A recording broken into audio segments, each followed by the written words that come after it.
तो हम पढ़ने वाले यूरोप का भारत आगमन। तो उसके क्रम में सबसे पहले आया था पुर्तगाली ईस्ट इंडिया कंपनी।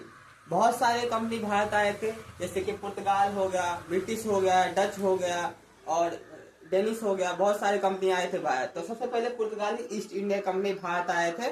तो क्यों आए थे भारत, इनका पर्पस क्या था, सबसे पहले वो जानेंगे। उसके बाद जानेंगे कि हम आगे कौन कौन आया था, कौन वाइसराय था, क्या था। ठीक है। तो सबसे पहले 1498 ईस्वी में पुर्तगाली ईस्ट इंडिया कंपनी भारत आया। और क्यों आना पड़ा इनको भारत, तो इनको जो भारत आना पड़ा वो एक मार्ग था जिससे भारत व्यापार करते। भारत में ये लोग व्यापार करते थे, पहले से ही व्यापार करते थे, लेकिन समुद्री मार्ग से नहीं करते थे। तो पहले से जब व्यापार करते थे तो उनके रास्ते पर अरबी मुसलमानों ने, तुर्क लोगों ने कब्जा कर लिया था। ठीक है। तो वो रास्ता तो बंद हो गया था और उन लोगों से आते तो बहुत सारा लूटपाट कर लेते थे इन लोगों के साथ। तो ये लोग यूरोप वाले, जितने भी यूरोप वाले थे, वो नए नए रास्ते की खोज करना चालू किया। उस क्रम में सबसे पहले नए नए रास्ते की खोज करने के क्रम में सबसे पहले स्पेन, पुर्तगाल और स्पेन, नए नए रास्ते की खोज करने में पुर्तगाल और स्पेन आगे आए, सबसे पहले आगे आए। और ये रास्ता जब खोजना चालू हुआ तो उस समय कंपास का खोज हो चुका था, दिशा सूचक यंत्र का खोज हो चुका था, जिससे नए नए देशों की खोज, किधर जाना है, किस साइड, दिशा को प्राप्त करना आसानी से प्राप्त किया जा सकता था। तो इसलिए सबसे पहले पुर्तगाल और स्पेन ने आगे आया। उसमें से सबसे पहले एक व्यक्ति था, पुर्तगाली व्यक्ति, बार्थोलोम्यू डियाज। कौन था? Bartholomew Dias. नए नए रास्तों की खोज में बार्थोलोम्यू डियाज ने Cape of Good Hope, Cape of, यहाँ पे अफ्रीका महादेश में केप ऑफ गुड होप, जिसे आशा आंतरिक कहते हैं, आशा आंतरिक,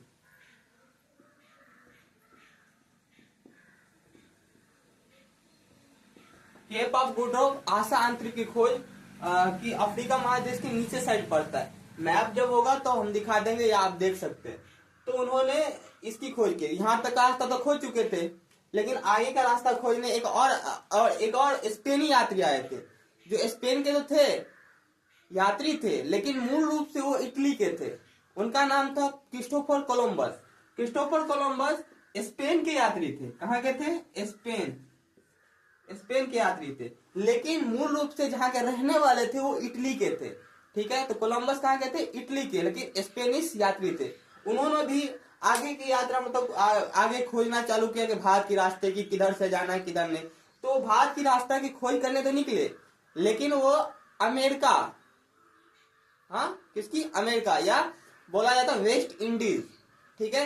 तो उसकी खोज कर दी और वहां के लोगों को उन्होंने रेड इंडियन कह के पुकारा। क्या पुकारा? Red Indian. ठीक है। तो जब उनकी खोज की तो वहां के लोग बड़े बड़े, मतलब काले काले ऐसे होते थे, तो उनको लोगों को रेड इंडियन नाम रख दिया उन्होंने। लेकिन भारत की खोज नहीं कर पाई। भारत, उसका नाम वेस्ट इंडीज ही क्यों पड़ा? क्योंकि पश्चिमी साइड था। ठीक है। उसका नाम वेस्ट इंडीज पड़ गया। ठीक है। जो इंडियन मतलब भारत का खोज करने निकले थे, लेकिन पश्चिमी साइड चले गए तो उधर वेस्ट इंडीज नाम रख दिया गया। फिर इसी क्रम में आगे एक और पुर्तगाली यात्री आया था। उसका नाम था, आप सब जानते होंगे लगभग, उसका नाम था पुर्तगाली यात्री। कौन आया था? तो इस क्रम में पुर्तगाली यात्री भारत आया था। उन्होंने 1498 में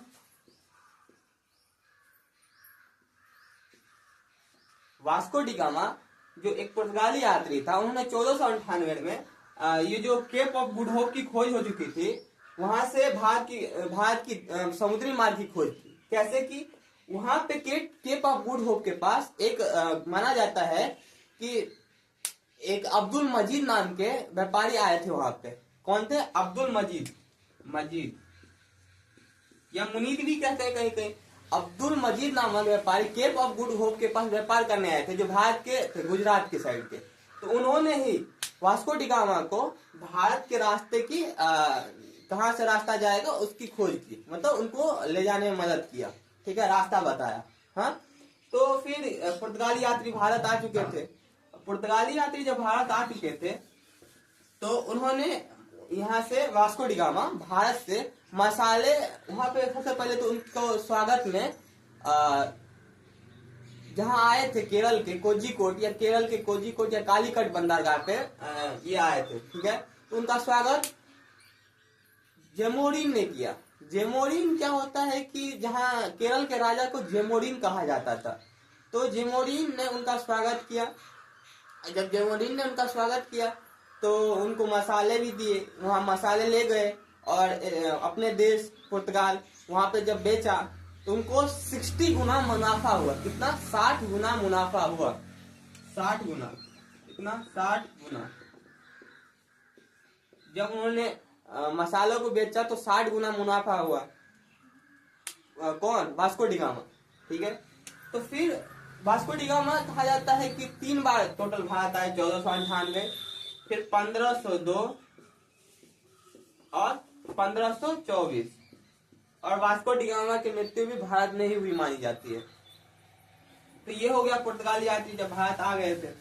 फिर जब ये भारत आए तो इस क्रम में पुर्तगालियों ने, मतलब वास्को डी गामा के बाद अगले यात्री 1500 ईस्वी में अल्वेज कैब्राल भारत आए थे। कौन? अल्वेज कैब्राल, जो 1500 ईस्वी में भारत आए थे, ठीक है।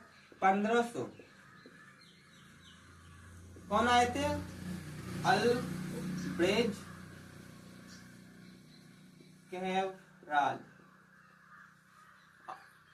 हिंदी लिखने में गलती हो सकती है, वो मत देखना।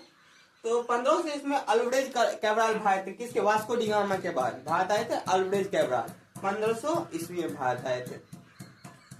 इन्होंने ही ब्राजील की खोज की थी। ब्राजील की खोज अल्ब्रेज कैब्राल ने ही किया है। तो उसके बाद फिर 1505 से कौन? कब? 1505 से 1509 तक। 1505 में इन्होंने, मतलब कहा जाता वाइसराय कहिए कुछ और के, वाइसराय की स्थापना पुर्तगालियों ने की। वाइसराय के पद की स्थापना पुर्तगालियों ने की। और पहला वाइसराय बन के आया था यहाँ पे फ्रांसिस्को डी अल्मोड़ा। 1505 से 1509 पहला वाइसराय बन के आया था फ्रांसिस्को डी अल्मोड़ा। क्या नाम था? Francisco de Almora. Francisco de Almora 1505 से 1509 तक वाइसराय के पद पर रहे, मतलब पुर्तगाली वाइसराय के पद पर रहे। और इन्होंने नीला जल की नीति आरंभ की। नीला जल की नीति क्या थी? नीला जल की नीति।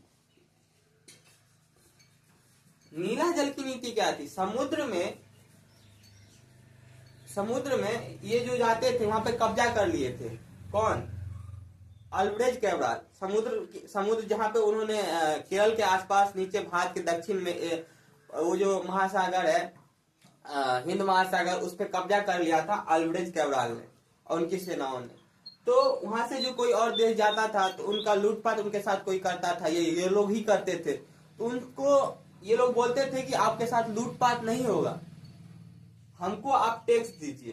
तो नीला जल की नीति एक टैक्स की प्रथा थी जो इनको देना पड़ता था। कोई व्यापारी जब हिंद महासागर से व्यापार करने कहीं जाते थे तो लूटपाट न हो, उनसे सुरक्षा देने के लिए अल्ब्रेज कैब्राल या उनकी टीमों ने नीला जल की नीति के तहत टैक्स लेना चालू कर दिया।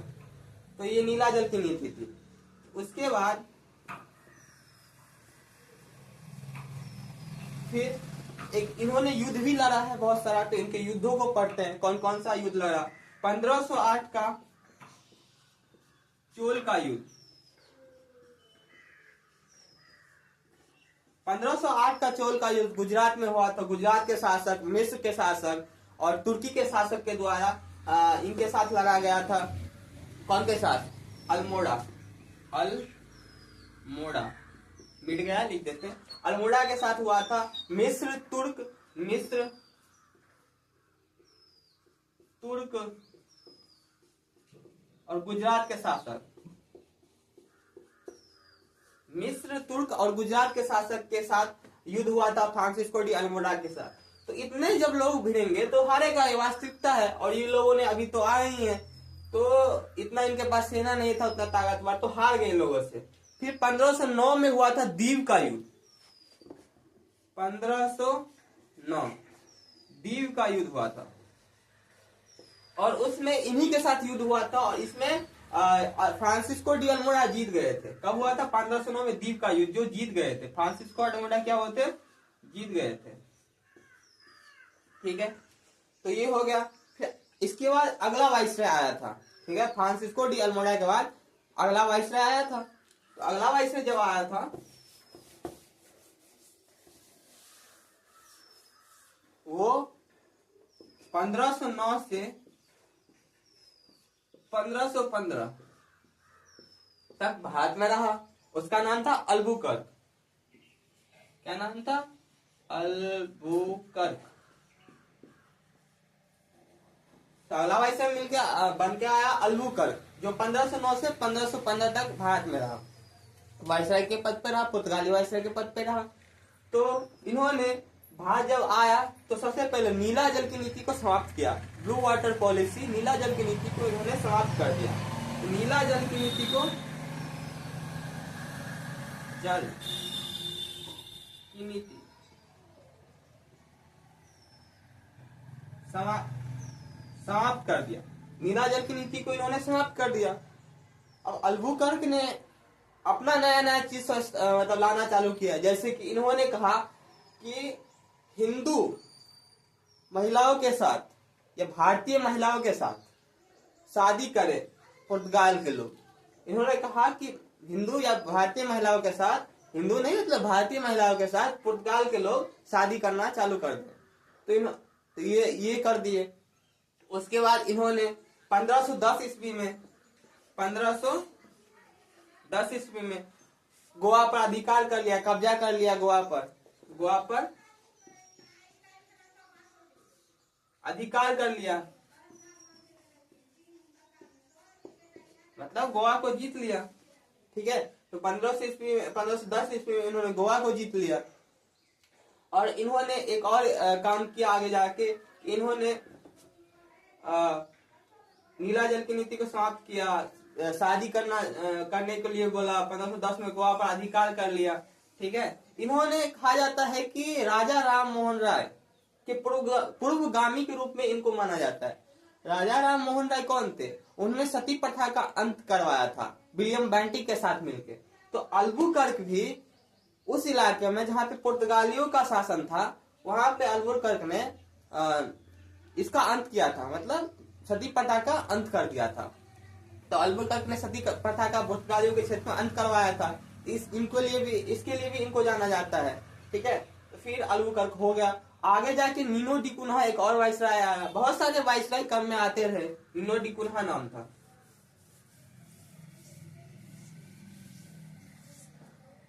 नीनो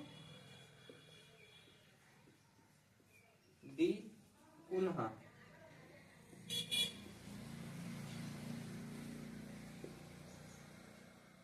नीनो डी कुन्हा एक और वाइसराय है। तो मतलब सारे वाइसराय को तो नहीं पढ़ना है, जो इम्पोर्टेंट है उसी को पढ़ना होता है। तो नीनो डी कुन्हा ने क्या किया कि 1530 में गोवा को राजधानी बनाया। नीनो डी कुन्हा ने 1530 ईस्वी में गोवा को राजधानी बनाया, जिस गोवा को 1510 ईस्वी में अल्बुकर्क ने जीता था। तो उनको इन्होंने राजधानी बनाया। और बहुत सारे ऐसे वाइसराय आते रहे, तो उन सबको नहीं पढ़ना, इंपोर्टेंट जो था वो बता दी हम आपको। तो पुर्तगाली माना जाता है कि अंग्रेज जब आए थे, अंग्रेज ईस्ट इंडिया कंपनी, तो इतना दिन तक शासन कर लिए, लेकिन इन्होंने ये क्यों नहीं कर पाए? तो कहा जाता है कि इन्होंने जब आना चालू किया तो धर्म को लाना चालू किया। इन लोगों ने धर्म को लाना चालू किया। उसके बाद ये जो प्रथा थी, जैसे सती प्रथा का अंत कर दिया, उनका विरोध हुआ इन लोगों को। उसके बाद झेलना पड़ा इन लोगों को। उसके बाद शादी करना महिलाओं के साथ, भारतीय महिलाओं के साथ, वो इन लोगों के प्रभाव पर पड़ा। धर्म को इन्होंने थोपना चालू किया, तो इन लोगों का प्रभाव किया। धर्म को तो अंग्रेजों ने ही थोपना चालू किया था, अंग्रेजों ने भी धर्म को थोपना चालू किया था। लेकिन वो जब आए थे उसके 100-150 साल बाद उन्होंने जब आए थे, जैसे कि 1600 ईस्वी में मतलब स्थापना हुआ था, और 1608 में भारत आए थे जैसे कि, तो उन्होंने 1813 के अधिनियम द्वारा भारत में धर्म को ऐसा धर्म थोपना, ऐसे ईसाई मशीनरियों का भारत में, या उन लोगों का धर्म जो था ईसाई धर्म, उनको थोपना या उनको लागू करना चालू किया। लेकिन इन्होंने आते ही चालू कर दिया, 100 साल भी नहीं पूरे थे उन लोगों ने सारे कुछ करना चालू कर दिया। इन्होंने लूट का अड्डा बना रखा था, जैसे हुगली के क्षेत्र को हुगली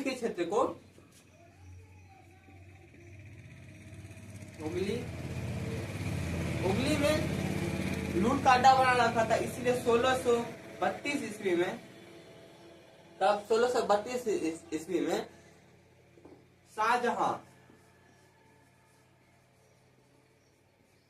शाहजहां नामक जो बादशाह थे, उन्होंने हुगली में 1632 में इनको खदेड़ दिया, भगा दिया, क्योंकि वो लूट पाट करते थे।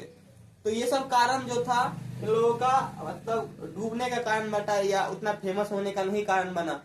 उसके बाद आए थे अंग्रेजी ईस्ट इंडिया कंपनी, तो उसको पढ़ेंगे, तो उसको अगले क्लास में पढ़ेंगे। चलो ठीक ही है। और इन्होंने एक और काम, बहुत सारा काम किया था कि अधिकार कर लेते बहुत सारे क्षेत्रों पर, तो उसको आपको रटना ही पड़ेगा।